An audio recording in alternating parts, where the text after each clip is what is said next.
ये टीचर इसके पास बैठती है और कहती है डरो मत, मैं तुम्हें सब सिखा दूंगी। और वो उसके पैर को फैलाती है। ये कहकर कि शुरुआत में थोड़ा मुश्किल होता है लेकिन बाद में सब ठीक हो जाएगा। अब वो उसके बीच में वायलिन रख देती है और उसका हाथ पकड़ के उसे सिखाने लगती है। लेकिन अचानक से उसका स्टूडेंट टीचर को किस कर देता है और जल्दी छोड़ता नहीं। जिसके बाद टीचर बहुत ही ज्यादा गुस्सा हो जाती है और कहती है तुमने ये सब क्या किया, मैं तुम्हारी टीचर हूँ। स्टूडेंट कहता है तो क्या हो गया, मैं 19 साल का हो गया हूँ, मेरे अंदर अब फीलिंग आ चुकी है तुम जैसी खूबसूरत औरत के लिए। ये सुनकर टीचर हैरान हो जाती है और उसे कहती है क्रिश्चियन निकल जाओ यहाँ से, अगर ये बातें मेरे हस्बैंड ने सुन ली तो तुम्हें छोड़ेंगे नहीं। अब इसी वक्त टीचर का हस्बैंड वहाँ पर आ जाता है और टीचर को कहता है कि क्या सब कुछ ठीक है। टीचर अपने स्टूडेंट के सामने हस्बैंड के ऊपर चिल्लाने लगती है जिसके बाद हस्बैंड को बहुत बुरा लग जाता है और क्रिश्चियन यानी अपने स्टूडेंट को यहाँ से जाने के लिए कहती है। क्रिश्चियन अपने टीचर को सॉरी कहकर वहाँ से चला जाता है। अब उसका हस्बैंड टीचर के पास आता है जिसके बाद टीचर को परेशानी झेलनी पड़ती है। अब टीचर स्टूडेंट के घर जाती है और क्रिश्चियन देखता है कि टीचर के चेहरे पर निशान है। ये देखकर वो उसके हस्बैंड को मारने के लिए जाता है लेकिन टीचर उसे रोक देती है और कहती है कि मैं वो सब नहीं चाहती हूँ। और अब ये दोनों एक दूसरे के क्लोज आते हैं। इसी दौरान कोई दरवाजा खोलता है और एक क्रिश्चियन की मॉम होती है। उसकी मॉम नीचे देखती है तो वहाँ पर कई सारे सामान नीचे गिरे होते हैं। तो क्रिश्चियन पे वो भड़क जाती है और अंदर देखती है कि कोई लड़की खड़ी है। वो पूछती है कि तुम कौन हो। क्रिश्चियन कहता है कि वो मेरी टीचर है। टीचर पीछे मुड़ती है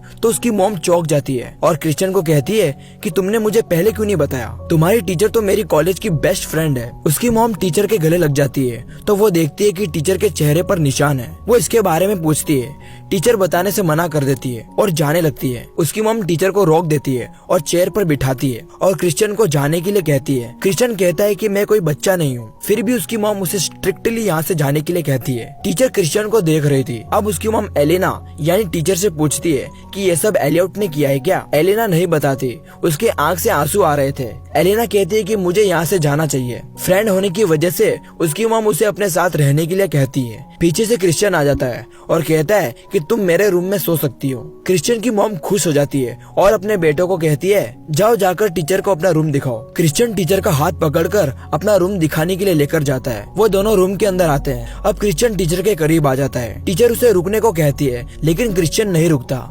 बाहर से उसकी मॉम दरवाजा खटखटाती है जिसकी वजह से क्रिश्चियन को बहुत गुस्सा आ जाता है। टीचर दरवाजे के पीछे छुप जाती है। अब क्रिश्चियन दरवाजा खोलता है तो उसकी मॉम एलेना के बारे में पूछती है। क्रिश्चियन कहता है कि वो नहाने को गई है। उसकी मॉम कहती है कि मैं तुम्हारे रूम को साफ कर देती हूँ। तो क्रिश्चियन मना कर देता है और कहता है कि मैं खुद साफ कर लूंगा। उसकी मॉम को गुस्सा आ जाता है और कहती है कि ये मेरा घर है और मैं फैसला लूंगी कि कौन क्या करेगा। क्रिश्चियन कहता है कि थोड़ा सब्र कर लो और वो दरवाजा बंद कर देता है। वो चिल्लाकर कहने लगता है कि मेरी मॉम मुझे छोटा बच्चा समझती है। अब टीचर क्रिश्चियन के पास आती है और कहती है कि तुम्हारा